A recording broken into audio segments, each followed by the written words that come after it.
শ্রীকৃষ্ণ, জয় শ্রীকৃষ্ণ, রাধে রাধে।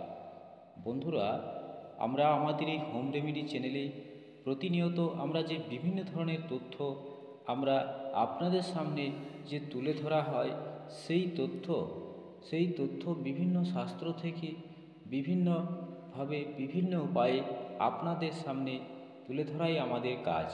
কারণ সেই সব তথ্য দেখে, সেই সব তথ্য জেনে জীবনে যদি উপকার পান, তাহলে অবশ্যই ভিডিওটিতে কমেন্ট করতে ভুলবেন না। কারণ এইসব তথ্য আপনারা কোথাও পাবেন না। কারণ সেই সব তথ্য আমরা তুলে ধরি, যেসব তথ্য আমাদের হিন্দু সনাতন ধর্মে শাস্ত্রে উল্লেখ আছে, সেই সব তথ্য আপনাদের সামনে তুলে ধরাই আমাদের এই চ্যানেলের কাজ। তাই বন্ধুরা, এই সব তথ্য শুধুমাত্র আপনাদের জন্যই তুলে ধরা। আর এই সব তথ্য আপনারা টাকা খরচা করলে কোথাও পাবেন না।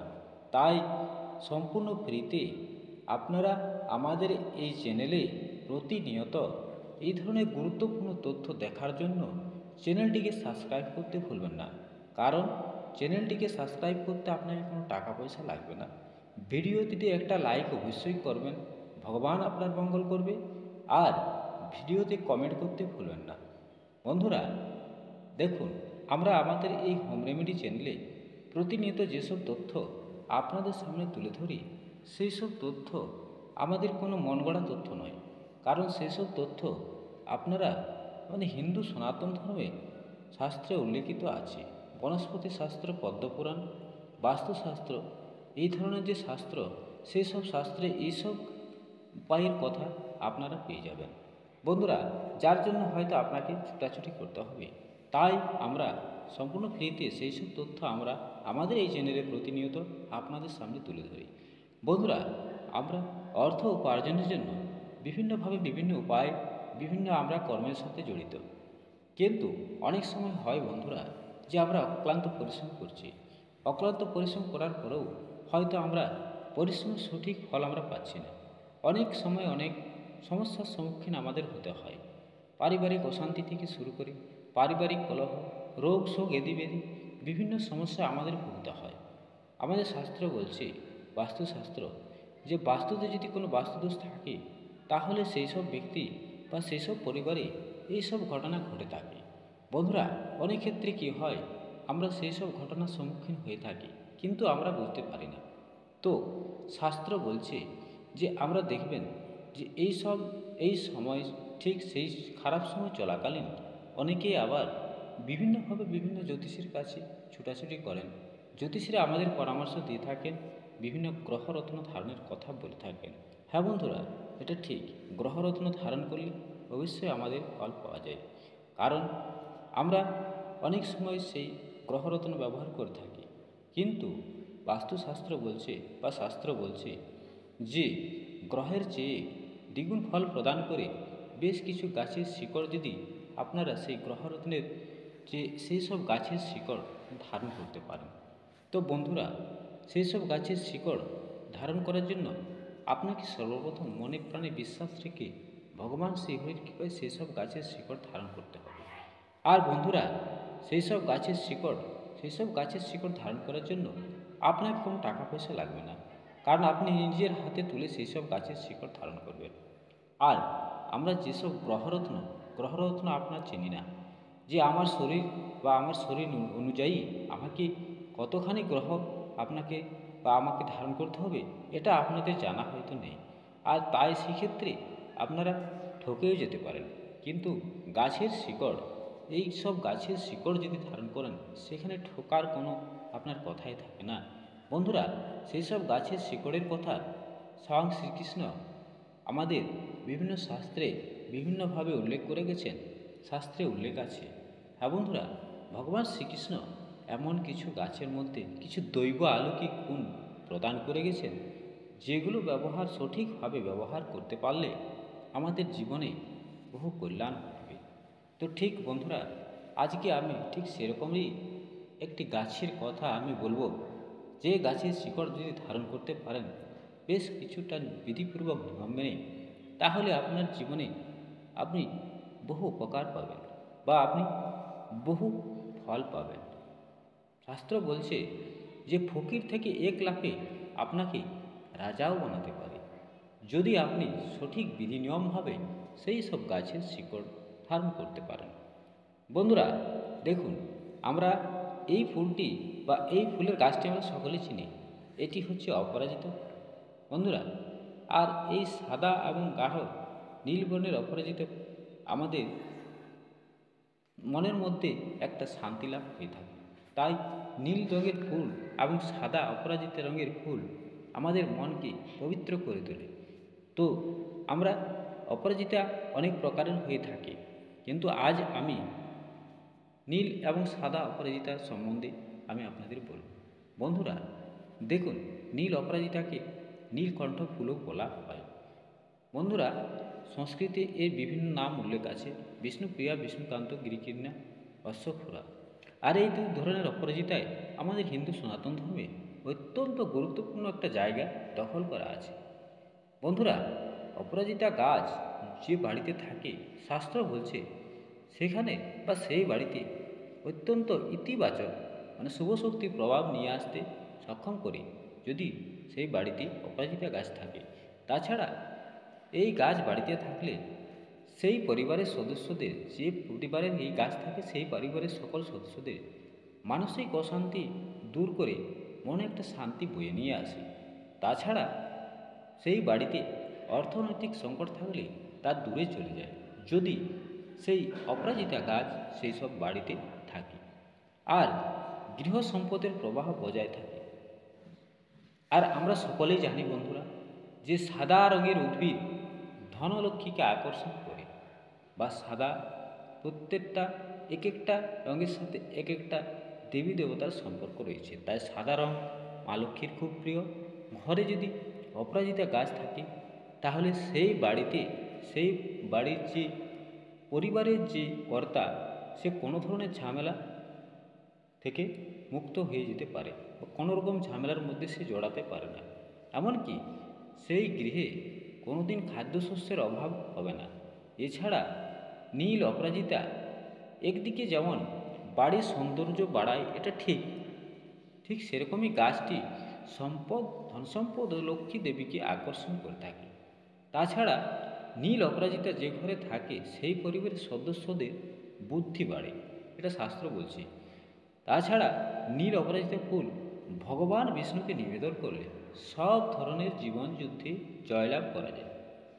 বন্ধুরা এছাড়া শনিদেবকে নীল অপরাজিতা ফুল অর্পণ করলে শনির কবলে বা শনির সাড়সাতি বা মহাদশার কারণে হওয়া নানাবিধ যে ভোগান্তি আমরা ভুগে থাকি তার থেকে সহজেই মুক্তি পাওয়া যায়।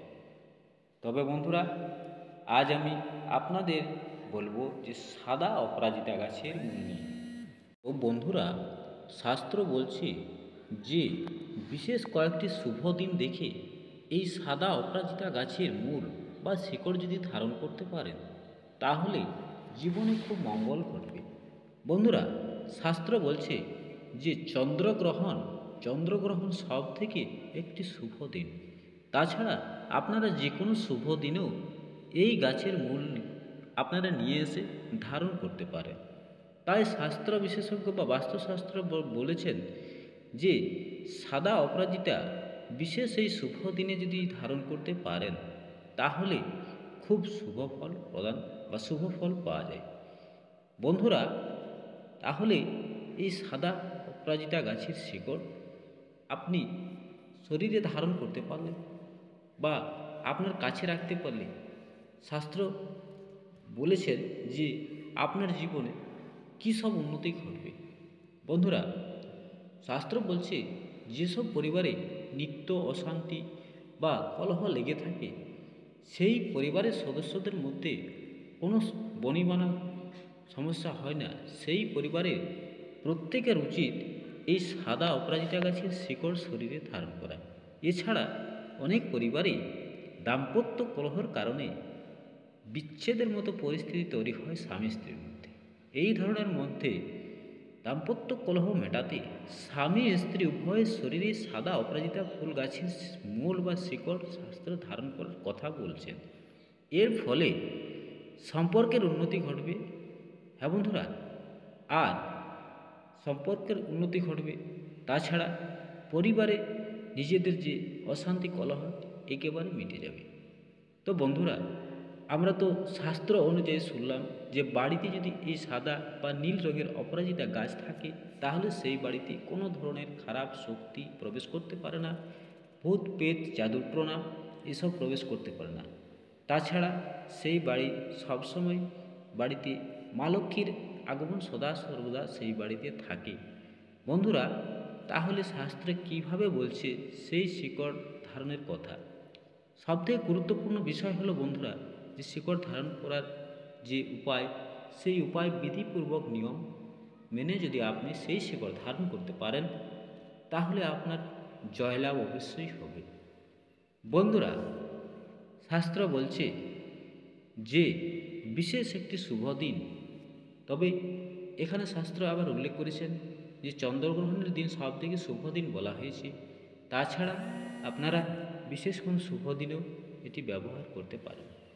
বিশেষ কোনো শুভ দিন বলতে এখানে বলা হয়েছে যে সোমবার দিন এই গাছের শিকড় তুলে এনে আপনারা ভগবান শিবের পুজো করে সেই ভগবান শিবকে পুজো দিয়ে সেই শিকড় ধারণ করার কথা উল্লেখ করেছেন শাস্ত্র। তাহলে বেশ কয়েকটা নিয়ম বা বিধিপূর্বক নিয়ম আছে। সেটি হচ্ছে, যেদিন আপনি শিকড় ধারণ করবেন তার আগের দিন অর্থাৎ রবিবার দিন, আপনি সোমবার দিন শিকড় ধারণ করলে রবিবার দিন আপনাকে এই নিয়মটি করতে হবে। বন্ধুরা, সেটি হচ্ছে যে আপনি রবিবার দিন সকালবেলা স্নান করে খুব ব্রহ্ম মুহূর্তে, তাছাড়া সন্ধ্যাবেলা এই কাজটি আপনাকে করতে হবে। সেই গাছের কাছে গিয়ে আপনাকে গাছকে নিমন্ত্রণ করতে হবে। তবে হ্যাঁ বন্ধুরা, শাস্ত্র এটাও বলেছেন যে পবিত্র স্থান থেকে সেই গাছ যেন হয়, কারণ সেখানে পবিত্রতা থাকে, যেখানে পরিষ্কার পরিচ্ছন্নতা সেখানে আমাদের দেবী দেবতারা বাস করে থাকেন। তাই আপনাকে পরিষ্কার পরিচ্ছন্ন জায়গা থেকে সেই গাছ তুলতে হবে। হ্যাঁ বন্ধুরা, যদি আপনার বাড়ির মধ্যে থাকে খুবই ভালো, তবে এটি করতে হবে আপনাকে খুব সকালবেলা ব্রহ্ম মুহূর্তে, তাছাড়া সন্ধ্যাবেলা। বন্ধুরা, এটি করার জন্য আপনাকে সর্বপ্রথম সেই গাছের কাছে গিয়ে ধূপদীপ দেখিয়ে সেই গাছের গোড়াতে একটি তামার বাটিতে বা তামার পাত্রে বা তামার ঘটিতে কিছুটা জল, একটি সুপুরি, গোটা সুপুরি, ধূপ দ্বীপ জ্বালিয়ে সেই গাছের কাছে নিমন্ত্রণ করতে হবে যে হে বৃক্ষ দেবতা, আমি আপনাকে আমার বাড়িতে কালকে নিয়ে যাব।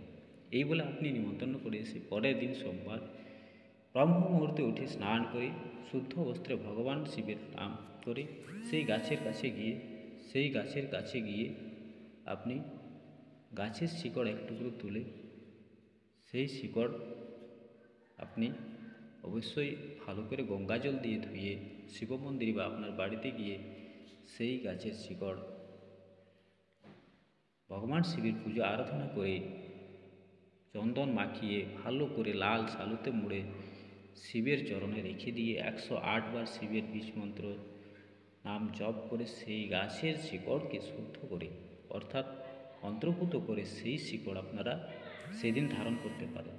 হয় নিজেদের ডান হাতে, বাহুতে, কোমরে আপনারা ধারণ করতে পারেন, ছেলেরা ডান হাতে, মেয়েরা বাম হাতে।